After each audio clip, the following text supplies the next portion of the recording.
Hello, everyone, especially my family and friends of the Broad Street Methodist Church and whoever else would like to listen in. Today, I want to talk to you about how to have a daily devotion. Our stay-at-home protocols during this whole COVID-19 crisis affords us some time to pray and to nurture our spiritual lives. Just take this opportunity. If you've never developed a personal or a family devotional life, this would be a good time to give it a try. I would like to help you get started. It really isn't hard. Just set aside some time, perhaps like after breakfast every morning. Make yourself comfortable. You can get yourself a cup of coffee and relax. Breathe deeply.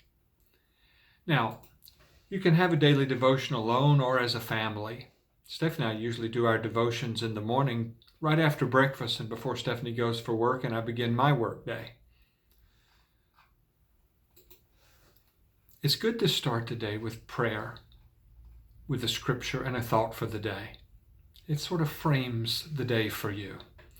You may use a devotional guide as a tool. It can help. There are many devotional guides that are available. For example, some people like to use Our Daily Bread.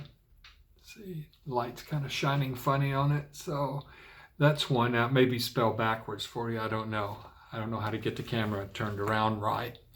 Also, for a long time, I was using My Utmost for His Highest by J. Oswald Chambers. That kind of gave a daily guide with a scripture reading and a thought for the day. I used that for several years, but presently I am using The Upper Room, which is published by the United Methodist Discipleship Ministries out of Nashville, Tennessee. I like the lessons in there. There are many online sources also that you can use, and Bible reading plans that you can read certain passages every day that are selected, and they usually seem to just fit for that day. I'm going to use The Upper Room today and just show you how it's done if you've never done it before. Each day has a passage of scripture listed at the top of the page to read. It has a single verse also, one or two printed out for you to give it special focus. So let's kind of begin. Take a deep breath and relax. And then I'm going to read the passage that is scheduled. You can read it silently or you can read it out loud for the family. You can read it out loud by yourself if you want to. But the passage that is for Friday, March the 27th, tomorrow when I'm making this, is James 1:19 through 27.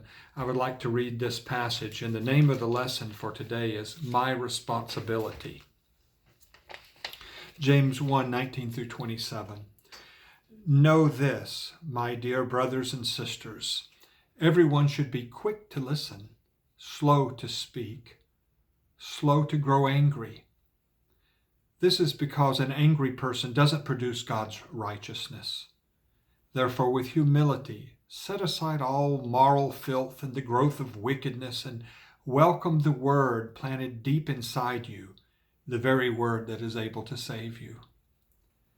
You must be doers of the word and not only hearers who mislead themselves. Those who hear but don't do the word are like those who look at their faces in a mirror. They look at themselves, walk away, and immediately forget what they look like. But there are those who study the perfect law, the law of freedom, and continue to do it. They don't listen and then forget, but they put it into practice in their lives. They will be blessed in whatever they do. If those who claim devotion to God don't control what they say, they mislead themselves. Their devotion is worthless. True devotion, the kind that is pure and faultless before God the Father, is this: to care for orphans and widows in their difficulties, and to keep the world from contaminating us. Just another verse that was the verses that were put at the top of the page as for special emphasis was everyone should be quick to listen, slow to speak, and slow to become angry, because human anger does not produce the righteousness that God desires. That was James 1:19 through 20. Now, each day it has also a short story a piece of life from somebody all over the globe. These people are writing in, and it gives their name. The name of the one today is Cecilia Camiri from North Carolina. It actually has a picture of her on page 21. Let me read the little story that is for Friday, March 27th. Every day when I turn on the news, I see horrific stories of destruction, war, persecution, and mass shootings occurring around the world. Not only do these events anger me, but they also tempt me to lose faith in the goodness of humanity. I begin to wonder, why does God let evil harm the lives of so many? As I begin earnestly praying for peace, God showed me that it is my responsibility to make the world better in whatever ways I can. Instead of allowing the evil of others to form violent thoughts in my mind, I can focus on doing the small things that God asks of me. Instead of resenting those whose lives are spent spreading evil, I could remember that the Lord said, "Vengeance is mine, I will repay," from Romans 12:19. We are affected in some ways by atrocities that occur around the globe.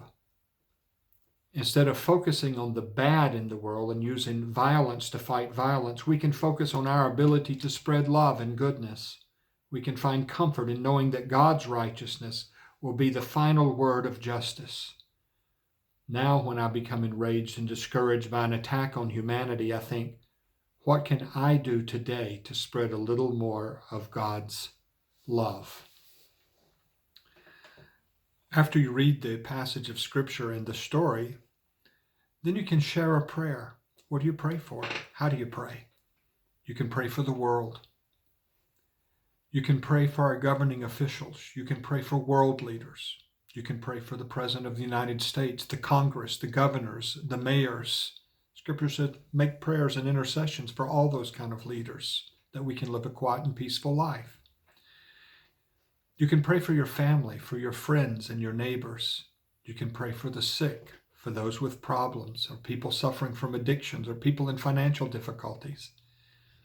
We have a prayer list at our church that's published in our weekly bulletin.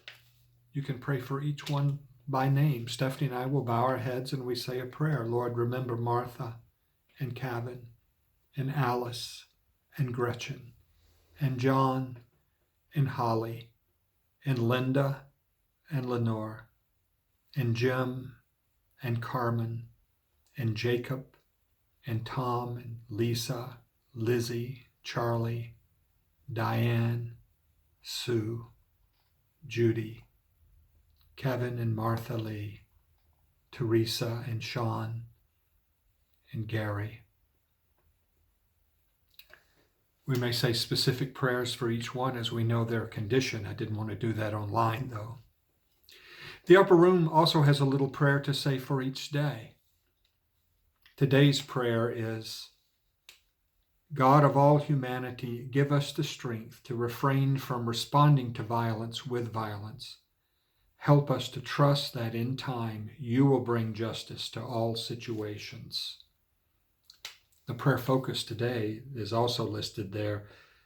Pray especially for victims of violence, which there are many in our world today. And it closes with a little thought for the day. Today's thought for actually tomorrow was, what can I do today to spread a little more of God's love? If you have children, you might just talk to them about that a little bit. You could all say the Lord's Prayer together, and then you could end. I hope this has been helpful, and I hope that you'll find a devotional guide or some method that you can use that will enhance your prayer life every day. God bless you.